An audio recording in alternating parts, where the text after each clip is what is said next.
Dalam Quran surat Al-Hadid ayat yang ke-25, Allah menyatakan, sesungguhnya kami telah mengutus utusan-utusan kami. Laqad arsalna rusulana bil bayinat, dengan membawa bukti-bukti yang terang benderang. Bayinat itu terang benderang, caang bayinat itu. Ya. Laqad arsalna rusulana bil bayinat, sesungguhnya kami telah mengutus utusan-utusan kami. Apa sih utusan-utusan itu yang dibawa dia? Cuma satu. Bukti yang terang benderang.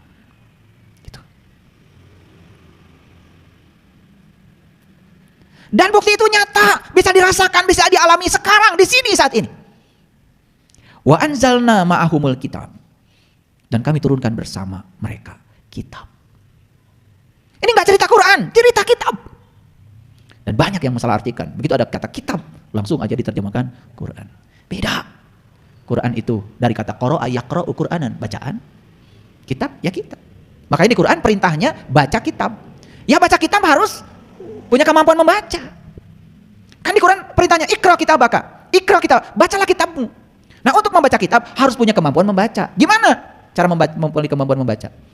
Ya, membacanya bukan dengan mata itu, tapi gunakan mata yang diberikan Allah, yang tanpa batas. Sesungguhnya kami telah mengutus utusan-utusan kami dengan membawa bukti yang nyata, dan telah kami turunkan bersama mereka Alkitab dan mizan.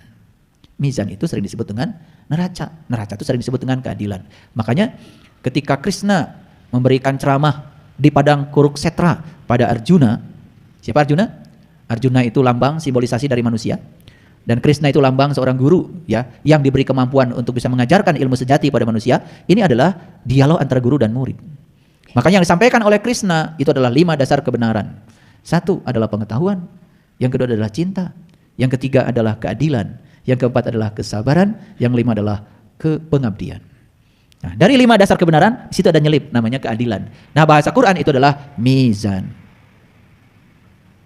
Makanya siapapun orang yang sudah mengalami Ar-Rahman, sudah bisa mengalami Ar-Rahman, ya bukan baca Ar-Rahman, berjam tengah arti, maka dia akan mencapai mizan itu.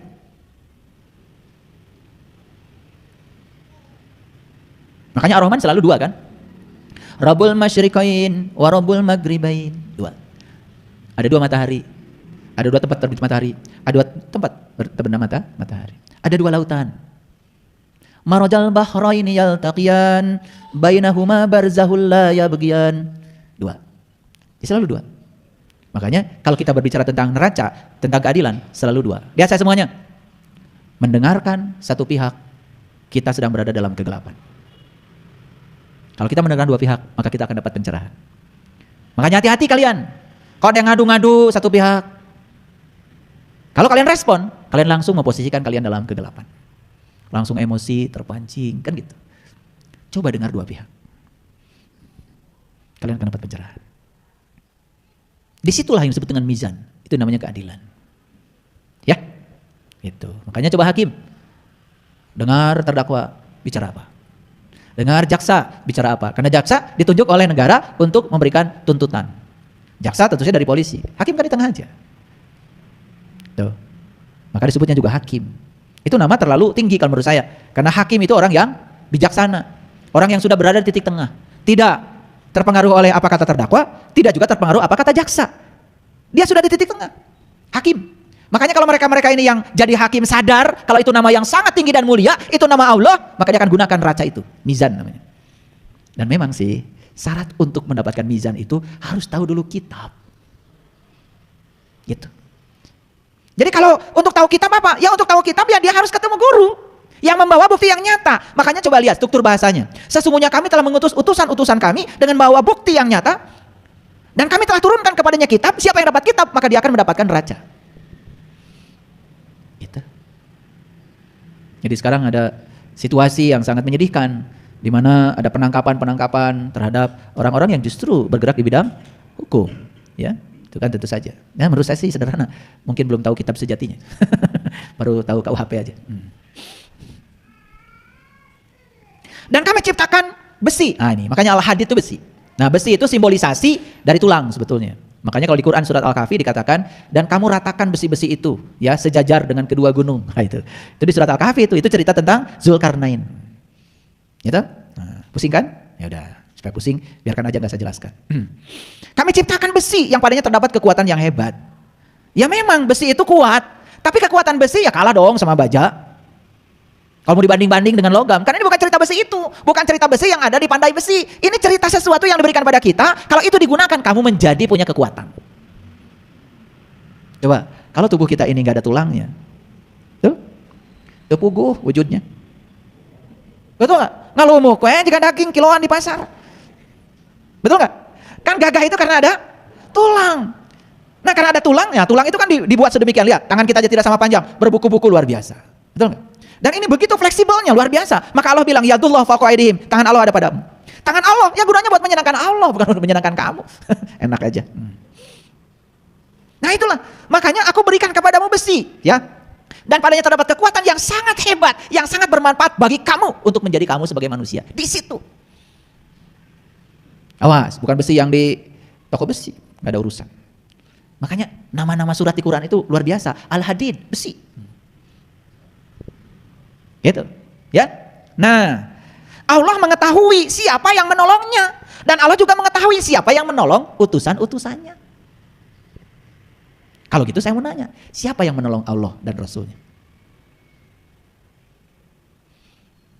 Emang Allah perlu ditolong? Tentu saja. Nur insani ini harus selalu menyatu dengan Nurullah dan Nur Muhammad. Ketika Nur insani selalu menyatu dengan Nurullah dan Nur Muhammad, maka kekuatan Nurullah dan Nur Muhammad ini menjadi kekuatan Nur insan. Itulah yang akan menyebabkan kita menjadi insan kamil. Jadi sebetulnya yang perlu ditolong bukan Allah dan Rasulnya. Allah dan Rasulnya justru penolong bagi nur insan kita, sang jiwa kita. Jadi cara jiwa ini ditolong oleh Allah dan Rasulnya, jiwanya harus menyerahkan diri pada Allah dan Rasulnya. Saat itu terjadi yang namanya peleburan. Itu namanya tauhid. Itu yang disebut 30 juz. Taeta 30 juz. Mun bisa kadinya mah hatam langsung. Gitu, kalian mah tamat we ayo. Beda tamat jeung hatam. Tamat mah eta nu hampur tumpang teh. Sesungguhnya Allah maha kuat lagi maha perkasa. Makanya di sini dikatakan, perhatikan, ini ada yang saya tebalkan. Dan Allah mengetahui siapa yang menolongnya dan rasul-rasulnya secara tersembunyi. Nih, saya bacakan bahasa Arabnya supaya kalian percaya. Mayang surhu wa rasulahu bil ghaib. Jadi cara menolong Allah dan Rasulnya itu dengan cara tersembunyi. Gitu.